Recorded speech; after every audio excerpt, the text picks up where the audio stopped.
and meeting professionals worldwide. His name is Sam Glenn. Sam is the author of more than 30 incredible books, some of which have been bestsellers at his mom's garage sales. At one time, Sam was homeless, negative, and barely getting by in life.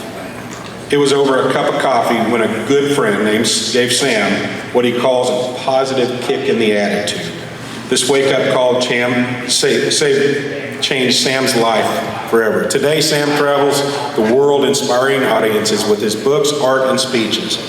Sam Glenn has a simple philosophy. The difference between an average day and an awesome day is determined by the attitude we choose every day. We know you're going to enjoy Sam's message today, so please put your hands together and welcome Sam Glenn.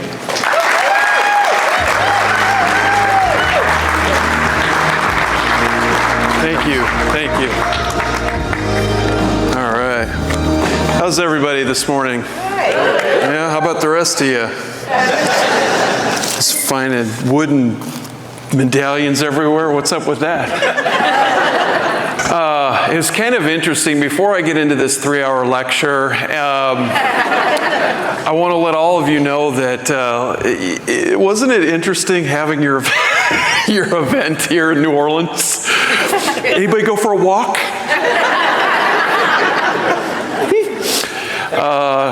I thought the DJ who was playing the music outside the hotel till 2 in the morning was fantastic. I mean, he switched up the beat occasionally. I FaceTime my wife. She goes, "What is that?" I'm like, "Welcome to New Orleans." But here's the funny thing is, I got outside for like 10, 15 minutes just to kind of walk up and down a little bit. There was this couple that obviously, it's our first time. That's our first time being here. And they're a little bit elderly. And I'm walking behind them. And I hear the wife say to her husband, she goes, "Geez," I don't know what his name, but she's like, "Geez, Harold, what is that stench?" And I just kind of started laughing, and he goes, "I don't know, somebody's cooking fish or something." He doesn't know what it is. And I have a good sense of what it is, because when my dad had cancer, that smell was around to help. And as I'm walking up and down, my wife, she was asking, "How is it?" I'm like, "A lot of people might have cancer here." But as this couple is talking, they're right in front of me, the wife, she thinks for a moment, she chimes in, she goes, I know what that smell is, Harold." He's like, "What is it?" He goes, "It smells like bad decisions." So we're here to create memories. Where's the next conference where we can make some bad decisions? Anyways, where? San Diego. San Diego? No, that's actually I think we're going to do okay there. I don't think that they're going to have a DJ outside the hotel. Sam, we got a deal on this place. The air freshener was for free. Today is going to be a little bit different than maybe what you might be used to. I can tell a lot of people took off. They were excited to get back to work tomorrow. I'd want to leave too and just get right back to work. I'd do it. And I know how it is at the end of these things. I remember giving a speech for 1,000 forensics experts, and the head guy walked in, and he's looking at the program. And the thing is, the mentality at the end of a conference, people are like, "For the love of God, let's just end this thing. Why are we dragging it out? We had the wooden medallions, let's be over with it." And so the head guy's walking in front of me, and I think his name was Tom or something, and he just he starts moaning and groaning because he goes, "Oh, geez." He looks at the agenda, he goes, "Oh," and everyone's like, "You okay, Tom? Is everything okay, Tom?" He says, we got to listen to a speech on attitude for an hour. And he goes, I would rather get kicked by a donkey right now than listen to a speech on attitude. And everybody started laughing. I started laughing. And some lady next to me, she recognized me. She goes, aren't you the attitude guy? And she's like, was that funny? And I said, yes. And a big part of it inside of me, I was just like, man, I wish I had a donkey right now. I could make Tom's day. This presentation will be a little bit different. You'll notice one of the great gifts I'm going to give you is I've turned a weakness into a strength. I have what is known as ADHD. I've got ADD. Do you know what that is? Attention deficit disorder? The little hyperactive twist in there? I don't take medication for what I have. I live with the entertainment of it. My wife calls it something different. But some people, when they come to conferences, they start looking for the PowerPoint, and they're like, where's the PowerPoint? How do we do this? There is no PowerPoint. My gift to all of you is that I will be the PowerPoint. We don't need it. This is going to be a very simple message, a simple reminder to kind of refuel your resilience tank. And hopefully you walk out of here with the perspective that, as you know, that was a gift. That's my whole goal, is to make this a gift for all of you. Let me ask you this. How many of you guys have ever gone to a conference or an event or even online seen a speed painter where they paint really fast? Sometimes they dance around while they're painting. They'll maybe yell at the audience, come on! You ever seen somebody like that? And the paint flies everywhere. You kind of lose your deposit within 2 minutes. And they're flipping the painting around. What is it? Here's what it is. I don't do that. A lot of times, a lot of people will ask me, what are you going to do? Well, usually after I'm done painting, I am going to paint a picture for you guys, but a lot of times when I'm done painting, people will come up afterwards and they'll be like, man, you know who you're like? You're like that guy on PBS. He's got really big hair. There's lots of accidents, but they're happy ones. Do you know who I'm talking about? Yeah, Bob Ross. I'm going to Bob Ross a painting for you. But to kind of set this up for you guys a little bit, I want to let you know what kind of artist I am or what I'm known for. I am known as the mess to masterpiece artist. I am a messy artist because life is messy. But I've learned something about my artwork, is that it might be imperfect. I might not be the world's greatest artist, but I have the world's greatest time doing it. And that's a perspective. That's how you find the masterpiece in the mess. And with the right perspective, the right attitude, whatever mess that life gives us, changes, challenges, the unexpected, the inevitables, the uncontrollables, with that right perspective, when we're facing the mess of life, that perspective can help us draw into the painting of our life, the canvas of our life, and find something meaningful, a message, and eventually a masterpiece. I think that's pretty cool. One of my favorite paintings, I'm going to give a couple paintings away here. It's kind of interesting. For years, I could not give a painting away. I'd be like, anybody want a painting? Like maybe one hand would go up and it would probably be somebody not even attending the conference. I was just walking by, I heard noise. And here's the thing, is a lot of times people initially when they view my artwork, they just see the mess. We focus on the mess too much. And when we focus on the mess and we miss the meaning and the message, we miss the true value. And so we don't have a high appraisal of it. And so what's interesting is all of a sudden, for like 20 some years, I couldn't give my art away. And then finally, one time I was speaking at an event where they said, Sam, will you paint a picture for us that we can auction off for a special cause? And it was there that I found my home with my artwork. And I'll never forget that event. The painting went for $39,000. Yeah, I was just, when I first heard that, I was just like, I'm an introvert. I'm not an extrovert, but I'm kind of like at this moment inspired to walk around and be like, hey, I've got more art. in my van. I call that piece my mortgage. But over time, it's kind of evolved a little bit, and most of my artwork is auctioned off for incredible causes. And just this past year, a few months ago, one of my paintings auctioned off for the most it's ever gone for. It was for $100,000. Yeah, that guy was so drunk, but still, I was like, Dad, what are you doing? Can't bring you anywhere. But here is a good painting and a good example, and probably one of the most popular paintings I do, and one that all of us can relate to and see ourselves in our life. And it's called Grow Through What You Go Through. So those of you who got here early to get a seat in the back or as far away from the stage as possible, this is a big tree. Below the tree, in the art world, we call it abstracts. In the real world, our abstracts are the junk, the changes, the challenges, the inevitables, the uncontrollables, the things like, I didn't plan for this today. What was that? And one of my mentors shared with me this early on. He said, Sam, you know what's amazing about this painting? Is that the separation of the tree and all the messiness. He says that's the one thing that every one of us can control. And it's not easy to control because we have a choice when life gives us something messy.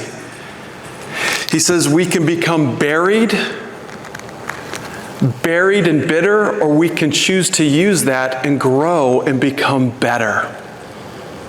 That's what this painting is. Grow through what you go through. This stuff down here represents things that you've been through, things that nobody sees. Because a lot of times we just pass each other. It's just friendly connection. It's, we don't get deep and share everything about what's happening in our world, the messiness. Hey, Ted, how are you? How you been? Oh, that colonoscopy I had went backwards. Okay, I think that's a lot of information. I mean, there are things and struggles that we have that we just don't openly share. But we always have this amazing choice to become better or bitter. And while it sounds cliche, it is true. And the amazing thing about, sometimes when we get buried in the mess and why we come together for events like this is that we find a little inspiration and strength in each other to draw each other out of the mess, to become better. I think that's what it's about. So this painting here, I went ahead and I praised this painting at 50,000 this morning. My insurance guy hung up on me again, but let's do some like little mini ones. I got these little mini ones because I know a lot of you are traveling. See, it's a little mini, grow through what you go through. You guys, it's cute. So, would anybody like one? Did you see that? Right there. There's no value, there's no connection yet. Come with me, we'll get there. Let's do it this way. I'm going to do a little trivia. Now, if you've seen me before, you're out. But if you've seen me before, I'm going to bless you with my art, especially the Indiana cops. They're the ones that made this possible. When you're trying to help people and be an example of wellness, sometimes people are like, I got 1,000 people calling me, what separates you? Sometimes a human connection, like, you got to get this guy. I think he might be medicated, but he's kind of fun. Well, we don't have a budget for fun. Well, we'll help out. And that's what they did. That's why I'm here today. So if you enjoyed anything today, just walk up to them and say, hey, I'd like to buy you a steak dinner and get you a lottery ticket. Something like that. Show your gratitude. So here's the trivia question. What was the first, raise your hand if you know the answer, because I can't hardly see you. I'm in the spotlight here, but I'll try to scan. What was the first toy ever advertised on television? Oh my goodness. Great. There's a hand right there. Yeah. Wasn't that Slinky? That's a good toy. Sorry. Yep. Frisbee. Another good toy. No. Yep. Light bright. Light bright. Ooh. No. That is a fun toy though. Yes. A weenie whistle? A weenie.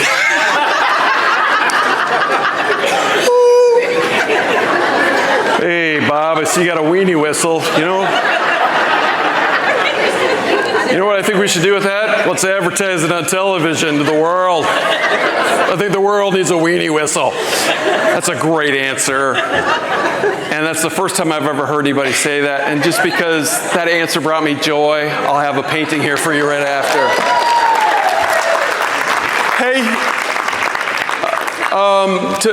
over here, some of you look like you need fiber. Are you with us? You can always tell what kind of speakers groups have based on where people sit first. We got to get there early. Why? To get a seat in the back. I feel like a winner. Oh, you are a winner. All right, anybody? Well, yep. It was Mr. Potato Head. Here you go, right there. All right, over here, if you can tell me the first movie you ever saw in the movie theater. Yeah.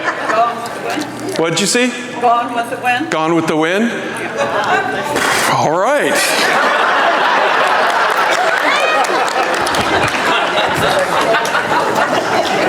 Let's paint a picture. Let's see, I don't know what we're going to paint today. I really messed it up. We got a messy canvas. Let's bring out the meaning, the message, and the masterpiece. You know what we'll do is I have a little gift for all of you when we're done. And so when we're done, I'll put these down here for you guys. These are little prints. I'm kind of known for my prints for like 30 years. People collect these prints. They ask for them around the world, believe it or not. Sometimes a little visual inspires people, but I have a little grow through what you go through print for everybody if you want it. Help yourself. They're there. But here's what's really cool. The first one who gets a print, this frame, my mom got this for me. I don't know where she got it, but it's actually made from wood. So it's like, I mean, it's a wooden frame, but it's got the bark on the outside. So isn't that a nice little feature? So we'll put that there if anybody wants it. You're welcome to help yourself. All right, let's put out some paint. Let's paint a picture. One day I plan to take an art class. I just haven't yet.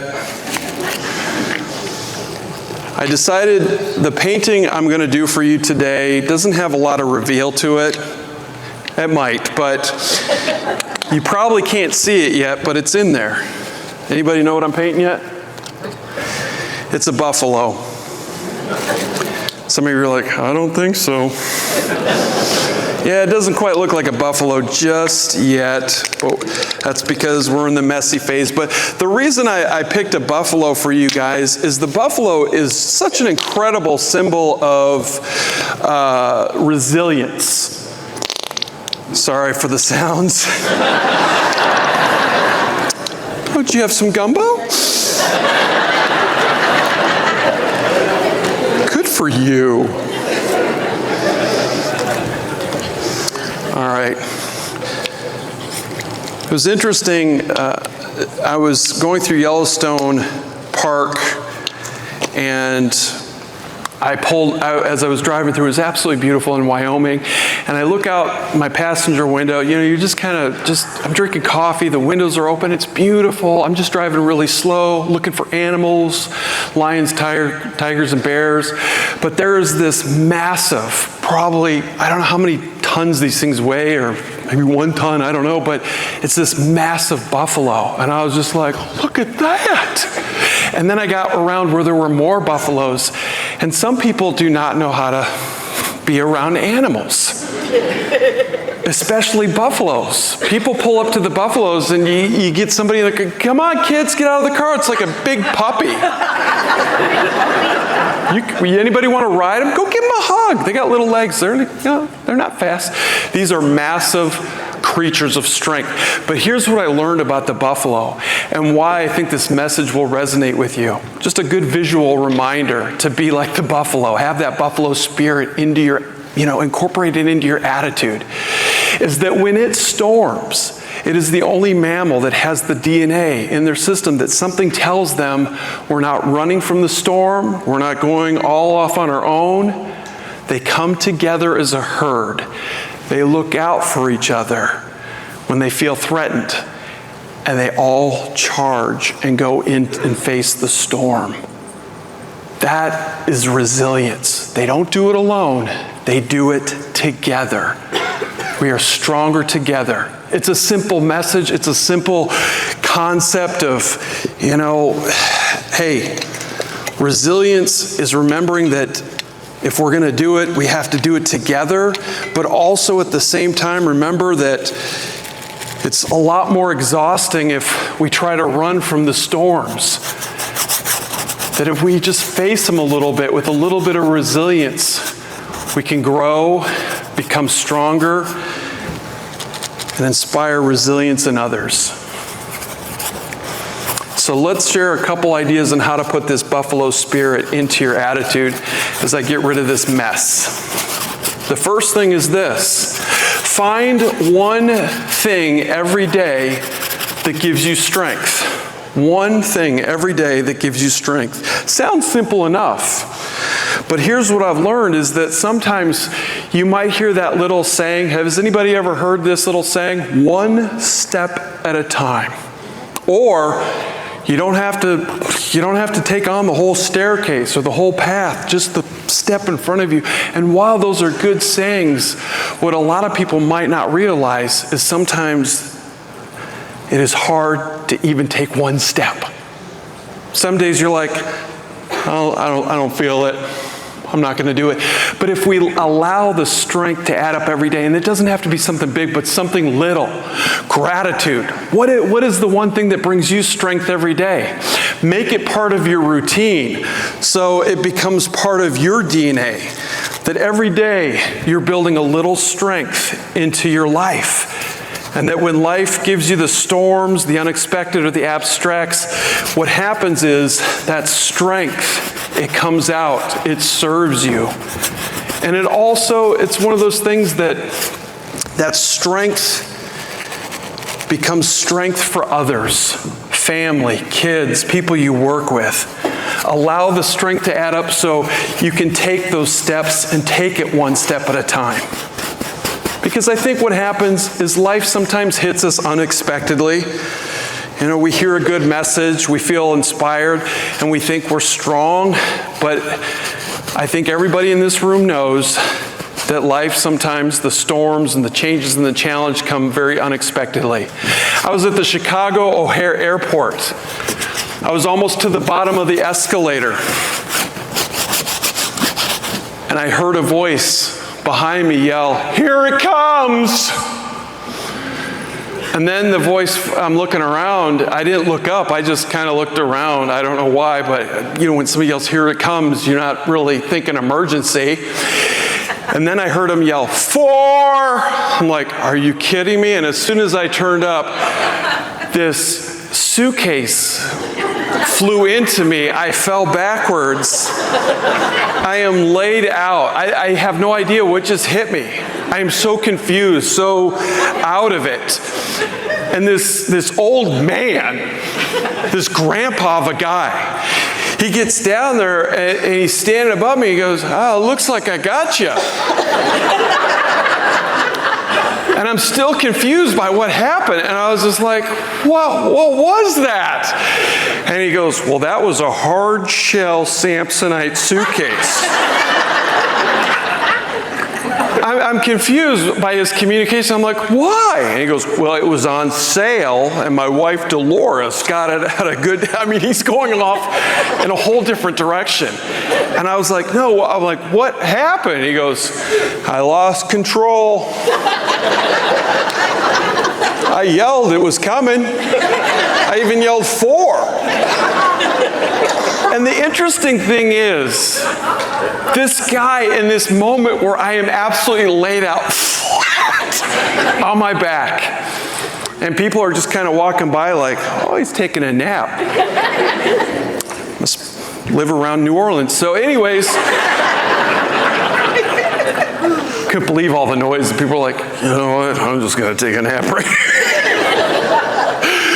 But as I'm laying there, this guy, he kind of opened a door into something that has given me strength every day. You have to find what gives you strength. But he opened the door to this thing called humor. Because he looks at me and he goes, "Man, if I was bowling, I would have got the spare." And as we're kind of walking a little bit, I'm still processing it, and I've learned that not everything is funny at first. Sometimes we need a little time, space, and peanut butter to process things. But the one thing that's truly made a difference for me and my family over the years is finding a little bit of humor, not just humor, but joy in the midst of the storms. I think there's humor all around us. Humor should make people feel good. And some of you might be like, well, sometimes there's not anything funny. I know, it just takes a little bit to process it, but it's a matter of perspective. And I know not everything is funny at first. My daughter, when she was born 12 years ago, it was interesting. My wife wanted to get this ultrasound. This was our first daughter, and my wife's like, let's get this ultrasound and just kind of see her features and everything. And I was just like, great, she's going to be here in like 5 days. Let's spend the money and do it. So it wasn't at the hospital or anything like that. It was like at this, center where they do ultrasounds. And just because of how my mind works, the nurse or whoever was there came in, the doctor, whoever, she starts doing the ultrasound, and there's an ambiance. They have this beautiful screen, these couches, the mood lighting like this. Let's take a look at your child. And she starts scanning. Oh, she's going to be beautiful. And my wife's all emotional. She's like, oh my God, nurse, she's got my nose. And the doctor's like, Mr. Glenn, what do you think? What do you think? And I don't know. I ran it across the committee. Happen? Well, that's a lie. It happens all the time. And I had a disgusted look, and I said, well, it looks like the UPS guy.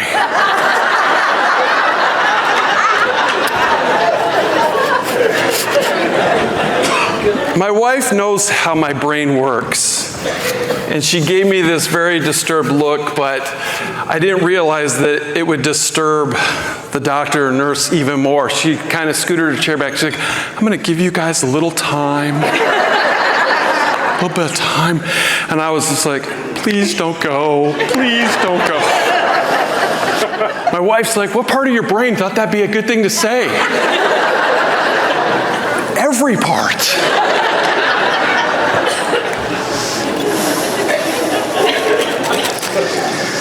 There is humor around us, and it's not just humor, guys. I learned that there's something to be said for joy. My dad didn't really laugh growing up, but in the last 3 months of his life, I saw him have joy and laughter. I kind of saw it as my mission to help him laugh. And I was able to, he developed this amazing sense of humor because he just went through his whole life looking like he needed fiber the whole time, And he didn't realize he had this amazing gift that would help him with whatever, trauma, situations, challenges, storms. In the last 3 months, he laughed, he experienced joy, and that joy, it spread because it gave the family resilience and strength as well. And it was very interesting. At his funeral, I took his cell phone and I thought, Dad would love this. And I texted everybody, thanks for coming.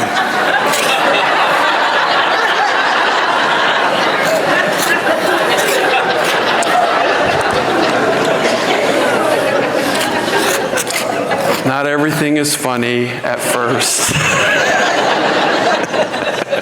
Who would do such a cruel thing? Some people loved it. Other people were like, somebody here needs therapy, help. But it was good because I knew who to get fiber for Christmas. I will tell you this is one of my little signature sayings. There's not one of you in this room that will look back on your life and wish you had laughed less. You just won't look back and go, man, I wish I would have been more uptight.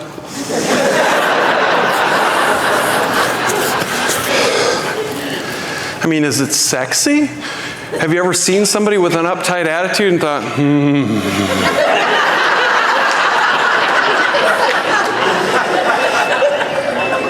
that's the person I want to spend my life with. I think that humor, what you need to know is that humor might not change the outcome or the situation, but the amazing thing about humor is that it changes you. And anything that changes you to think better, live better, feel better, do better, that's called a good thing. We need to lighten up a little bit and relax. Things happen all the time, and maybe just finding a little bit of humor to deal with it can be a good thing. I learned this little technique. You know, sometimes, you'll hear people say, well, you just gotta, if you're stressed out and you're having a stressful moment, just get out your gratitude journal, be vulnerable like Brene Brown says, look up a podcast with Oprah.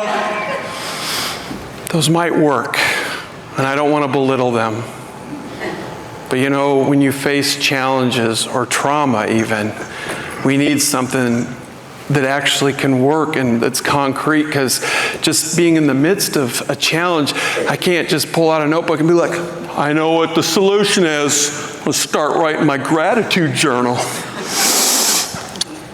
I'll never forget years ago when my brother, he said, Sam, you seem depressed. You seem down. You seem like you've given up on yourself. He said, you should talk to somebody. And I said, I am. I'm talking to you. He says, you should talk to a professional. A professional what? Like a counselor or something like that. Go through some stuff and try to work out and rewire some things in your brain a little bit.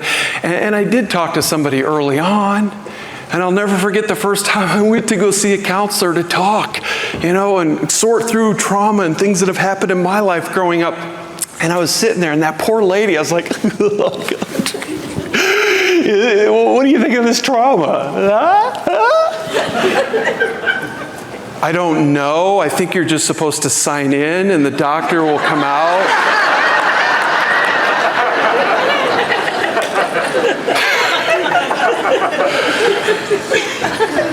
But I was on a plane recently, and there was all these, delays and stuff like this. And I have found a great technique. I'm going to share it with you. It does work.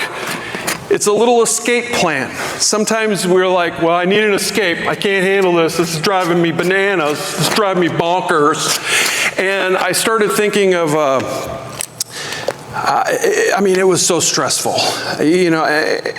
And there's one thing to get up here and talk to you guys about it, but it's another thing to actually live it. Practice it, be intentional about it. It's a whole different game when you're in the storm. And it was very stressful. A flight got canceled. They're like, Mr. Glenn, we got one seat left. It's a middle seat. Great. And apparently it's, two other people that are just like, oh, you guys are big guys too, huh? You wrestle? And one guy, he actually had played professional football, and it was this big guy, and this guy's just like, this just doesn't seem right at all, does it? No, and I was a small guy there. And I'm sitting there, and you ever get to a place where you're like, the vein starts, you're like, I'm going to need to see a cardiologist after this. And I'm sweating, and I'm not thinking good thoughts. Because in that moment, you can't just say, well, think happy thoughts, Peter. Think happy thoughts, Peter. I can't break out a journal. And I sure can't practice any kind of breathing technique because I'm confined. I'm like,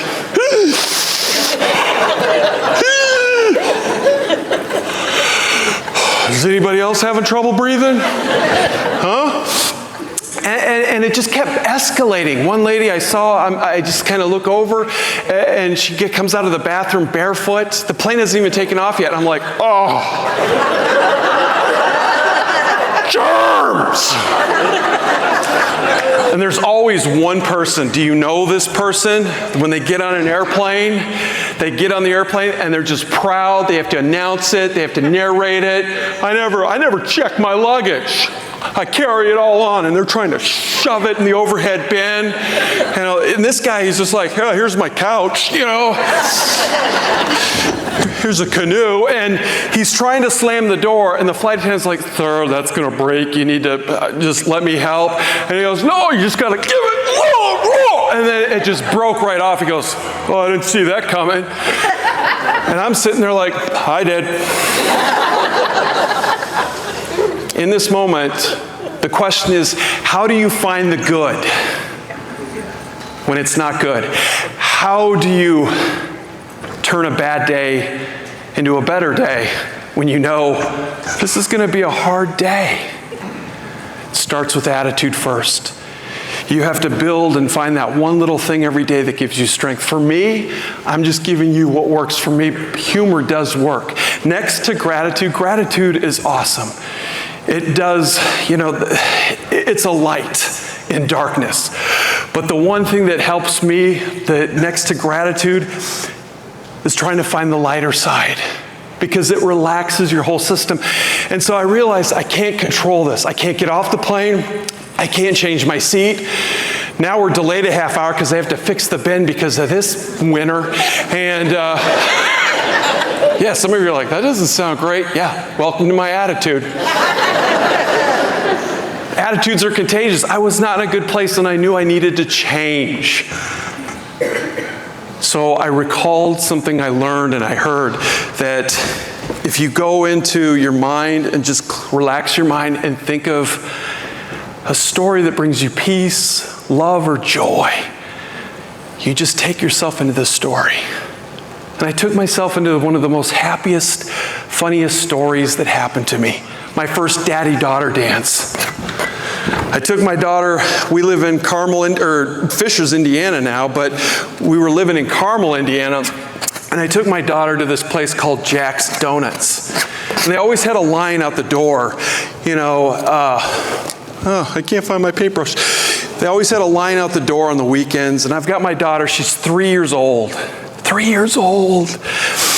And we finally get in there, and this child, she sees all the donuts. And she has what her daddy has, unfiltered enthusiasm. And she starts yelling at the top of her lungs, Daddy, no nuts. Daddy, no nuts.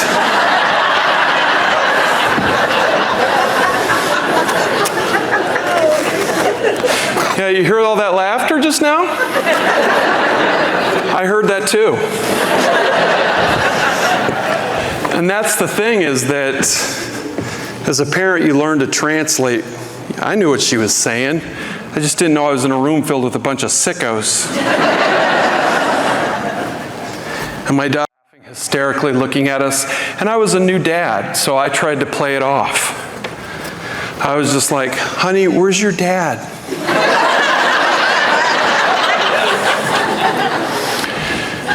And when we got up there to get the donuts, you know that the people working there absolutely enjoyed it as well. Because somebody had written on the box, thank you for the laugh, Daddy no nuts. I got home, my wife's like, what's this about? I'm like, I need to curl in a ball. This painting is not perfect, but there's something in it, and it's a message. And sometimes we look at the painting of our life, the picture of our life, and you're like, this isn't perfect. But if you look closely, you can find something meaningful, something special. One of the groups I love to support, because the mom found a way to turn a mess into a masterpiece, is this amazing organization where most of all of my art sales and book sales gets funneled to. I never take the money and go to like Cracker Barrel and get whatever I want in the gift shop. And I've been tempted. But I love the Make-A-Wish Foundation, because it's about coming together to grant a wish, to help somebody have a better day, to think better, and to share a little bit of strength. And it was about a mom who, it was an inevitable and an uncontrollable. Her son had cancer, but she helped grant a dream for him. And in that, she was inspired to help other parents and families who were going through challenges, like a lot of you in this room. You find purpose in that mess, and it pulls you up, and you become that tree, and that tree all of a sudden has a way of impacting people's lives. It's amazing what we can do when we find a little perspective that can help us find the meaning in the message and the masterpiece within the mess. The last idea I want to share with you, actually two more. How much time do I have left? I know everybody's got to get out of here. It's the last flight out of Saigon.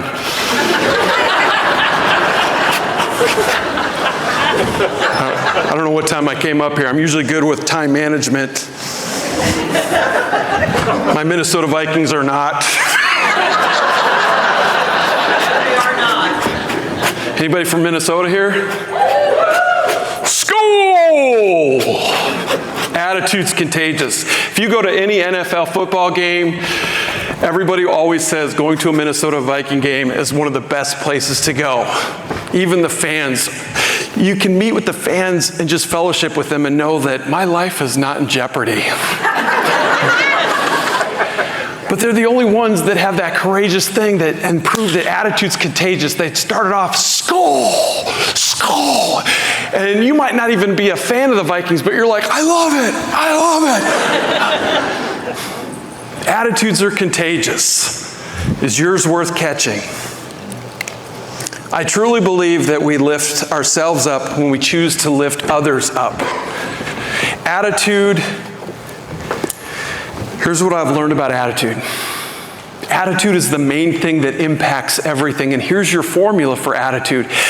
It all starts with attitude, everything follows attitude, and attitude changes everything. All of you in this room have exceptional skills, talent, knowledge, ability, and experiences. You know how to do what you do. You've trained for it. You've gained experience through it. But here's the thing, every day, you put a perspective and a filter in front of you. It is your choice. And all of those things that you have are funneled through that. You could be the smartest, most experienced person in here, but if you're always putting the wrong filter in front of you, the wrong attitude, you defeat yourself, you defeat others.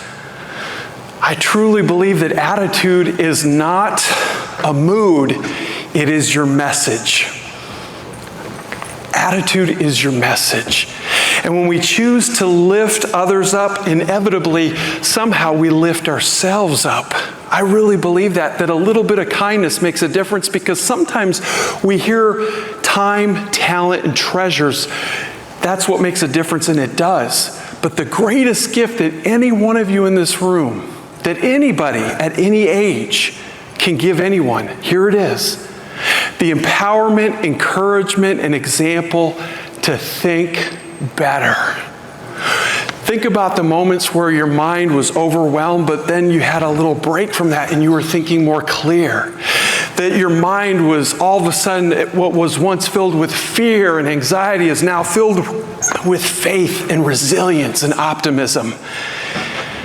Think about that for a minute. That when we're around people, instead of complaining about what's wrong all the time, we choose to make the best of what isn't the best. That's an attitude, that's an example. That empowers people to find the good in what's not so good. That's how we lift others up, and we empower them to think a little bit better, because the formula is when we think better, we live better, do better, feel better, and our impact is better. It all starts with attitude. It is not your mood, it is your message. If you want to lift yourself up, if you want to give yourself resilience, flip the script and do something for somebody else. That's kind of where it starts. I was in a Walmart years ago in Naperville, Illinois. And are you from there? I'm from Illinois. Are you? What part? Champaign. Okay, good for you.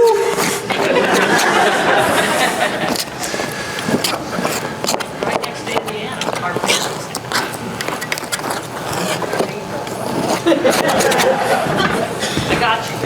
So I'm in the express line, and the express line has the purpose of what?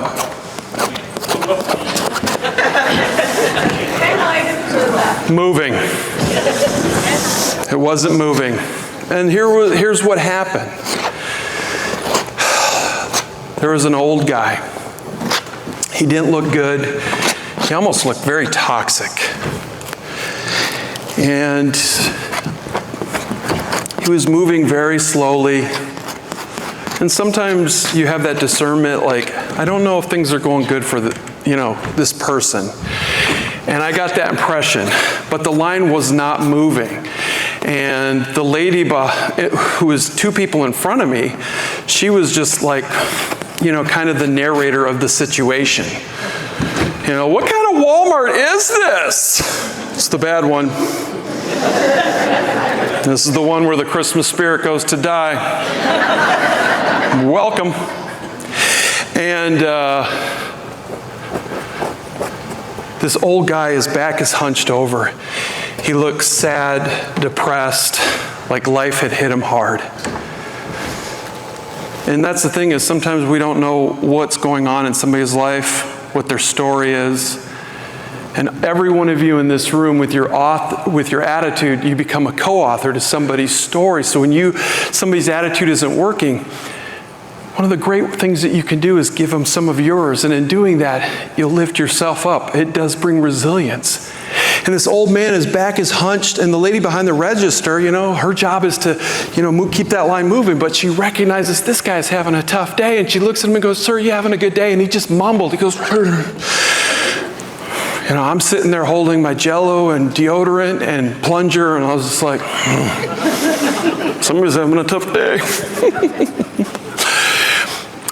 And then he begins to walk away. His back is hunched over. He kind of is limping, and he's dragging. He looks like he's going to fall over.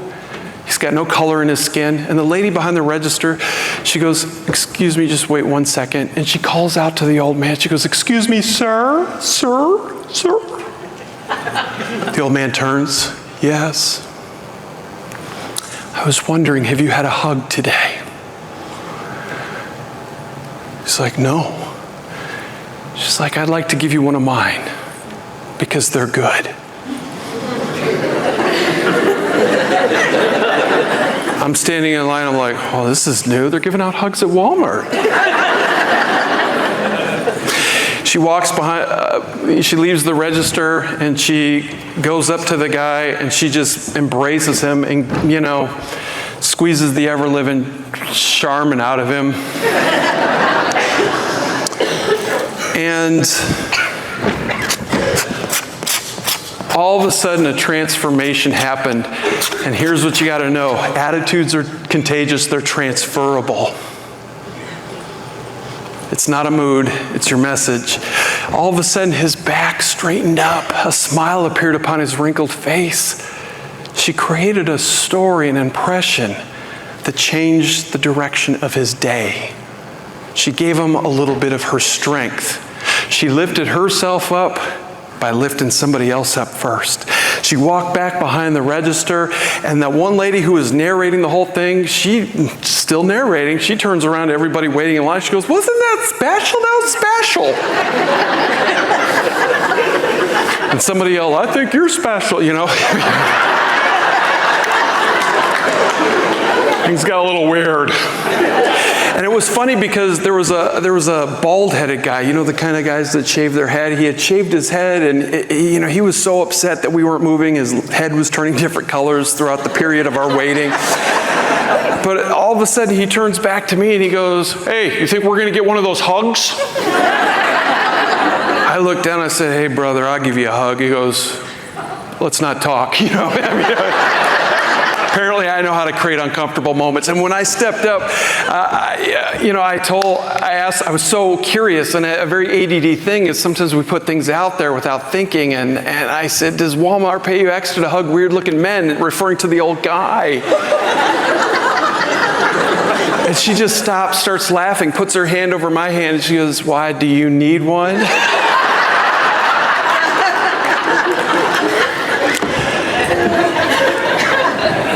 Let Let me finish this up for you guys and we'll get out of here. How's that sound? Hopefully this is turning out all right. You guys have probably noticed I've been using a little spatula, little palette knife. That's my favorite tool. I love to layer it on. If you get a chance before you run out of here, come on up. Take a look at the painting and the texture and the life and the energy. Smell the colors. You'll be like, yep, we're definitely in New Orleans. They're a lot more vibrant.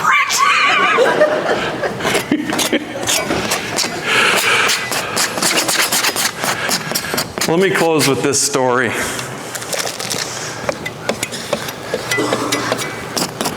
Before I do,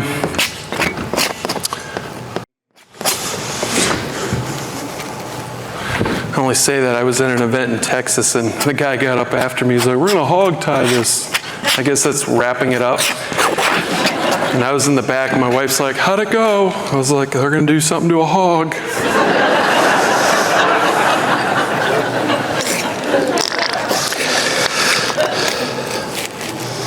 Today you kind of experienced part one of my message. I was running a little long on time here, or short on time. But I wanted to just kind of bring you guys a little bit of joy before you left.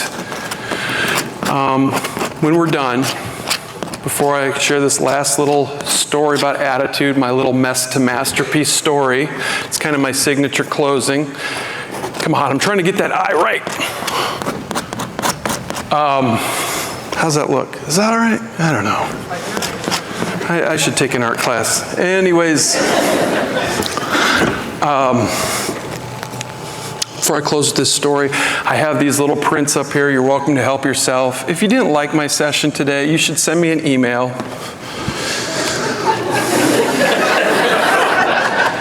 So we can send you a virus, let you know what we think of you.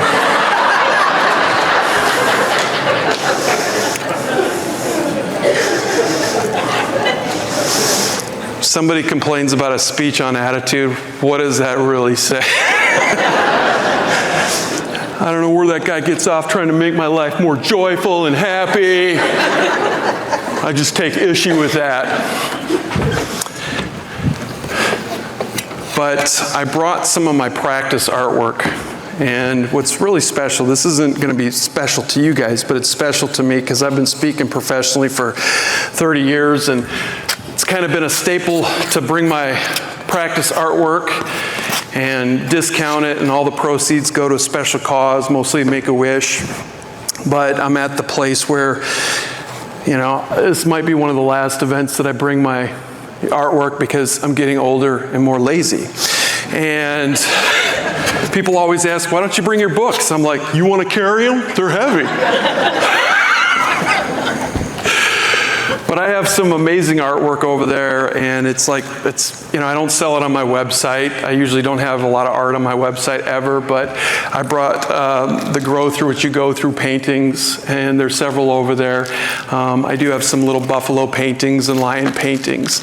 And if you'd like to get one, I'll be over there for a little bit. The proceeds will help me get, you know, whatever I want at Cracker Barrel, and then the rest will go to a special cause. No, I'm kidding.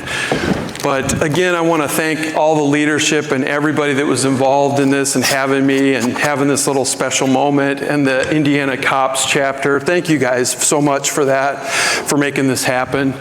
I know putting on events is not easy, but you guys did good. Maybe not to that guy, but you guys did good.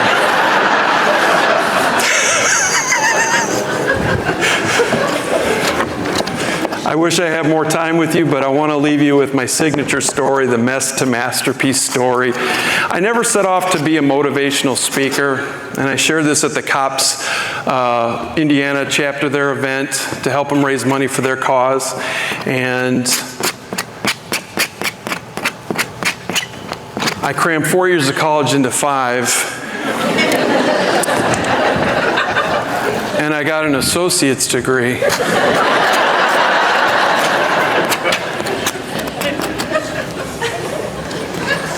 Just lost your deposit. I'm just kidding. And I took zeros and Fs in college whenever a speech was required because I was so afraid of public speaking. I just had such a fear of it. And what's interesting is that there's not a day that goes by that I am not solicited online. Where somebody's like, you can make big money as a speaker. People will reach out without even knowing me. They're like, Sam, have you ever thought about speaking for a living? 30 years, 100 events a year, all word of mouth. Yes, I have.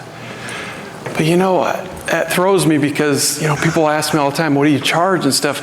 And I made a rule 20 years ago, I don't want to know what I make when I go into an event because that's not what it's about for me, because there was a time where somebody says, if you could do anything every day for the rest of your life and not get paid for it, what would it be?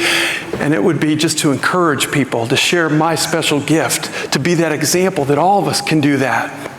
And here I am. But it didn't come easy.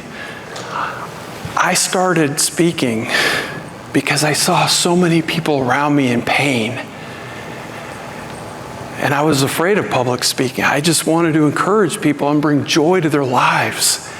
And here's the thing is that you don't have to be perfect. People are more inspired through your imperfections and effort than they are through perfection. Today, more than ever, we need to be more human towards each other because Aristotle said it best. As I speak at all these conferences and meetings, they're changing every year because they're adding more and more content, and so many of them are drifting away from that one little principle that Aristotle shared so long ago. He said, educating the mind without educating the heart is no education at all. We need to remember as we, go into AI, the world of AI, let's remember to be human towards each other. Because 30 years ago when a mentor said, Sam, people are going to remember how you treat them and how you make them feel, it still matters today. It's going to matter 100 years, 1,000 years from now. The things like kindness, empathy, compassion, understanding, those are the things that we need to remember to stay human, because those are the things that make a difference. And so this guy saw me speak at a conference like this, and he said, Sam, hey, you seem kind of fun. We're going to do something for our people. And this was the first event where I ever had to fly on an airplane. So I went to Walmart. I purchased the most expensive luggage they have. I packed up for the trip. And what was really interesting was those luggage guys who put the luggage on the airplane, they're very aggressive people. And so they broke the zipper on my luggage. All my clothes fell out. But they were kind enough to reassemble it. All right, let me sign this up. They were kind enough to reassemble it, and they put the top of the suitcase in first, and that should be last. And they put my clothes in second, and then they took 4 pairs of underwear, opened them up, and began to lay them out and took clear tape and taped it up. Here's the kicker, I only packed 3 underwear for this trip. I don't know who the 4th pair belonged to. I just didn't wear that style, ever. I don't know what was going on. I know they were probably messing with me, but I got up trying to have a good day just like you. But that's the thing is, you just never know when a suitcase might come flying at you, when those changes and challenges might just come out of nowhere. And so anyways, I get there, and Tom, who's a former NBA player, almost 7 feet tall, he meets me. He says, I want to meet the speaker before he talks to the people. So we're standing there, and I hear this eruption of laughter, and I'm attracted to it. So I inquired. I said, hey, what's going on? This guy turns, he says, somebody packed their underwear on the outside of their luggage. What?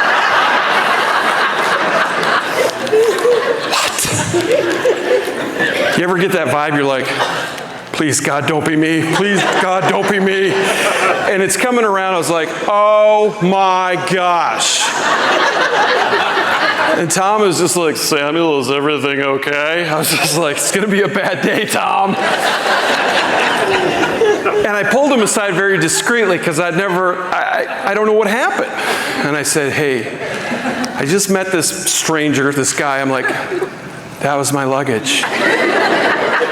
Mr. Glenn, why did you pack like that? I didn't. Somebody did it to me. Really?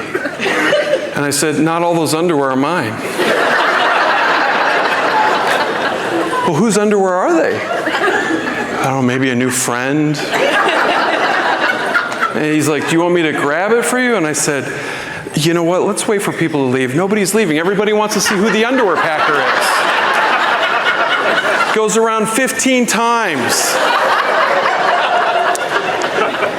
Finally, Tom says, Sam, we got to get going. I was just like, wait. So I reached down, I grab it, I'm like, it's mine. Everyone's laughing, clapping, pointing. It's a buffet of humiliation. So I have to lift the handle, and now I have to walk through the airport.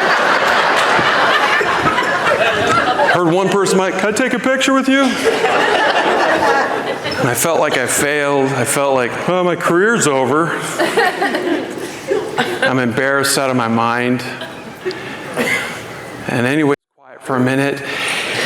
I thought he was going to drive me around and be like, I'm going to send you home and let you start your life over.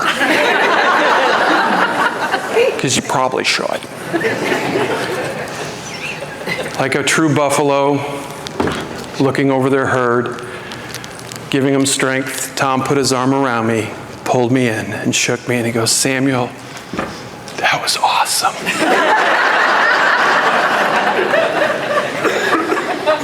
What did you see?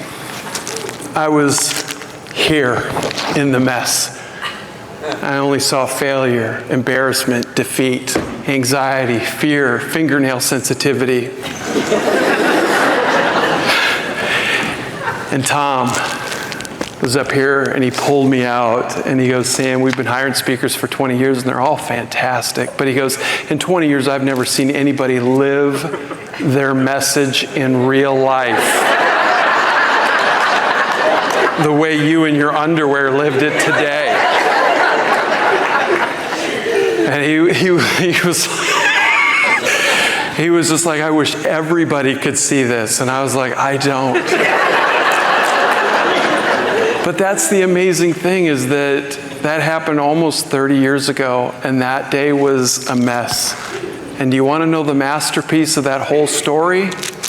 Did you just hear all of the laughter that filled the room? That was worth it. You guys, God bless. Thank you so much.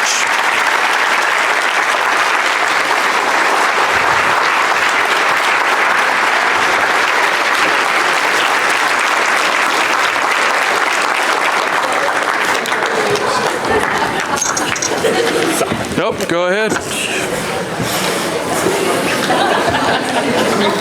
Thank you. Sorry for going a little over. No, actually, it's perfect time. Okay, great.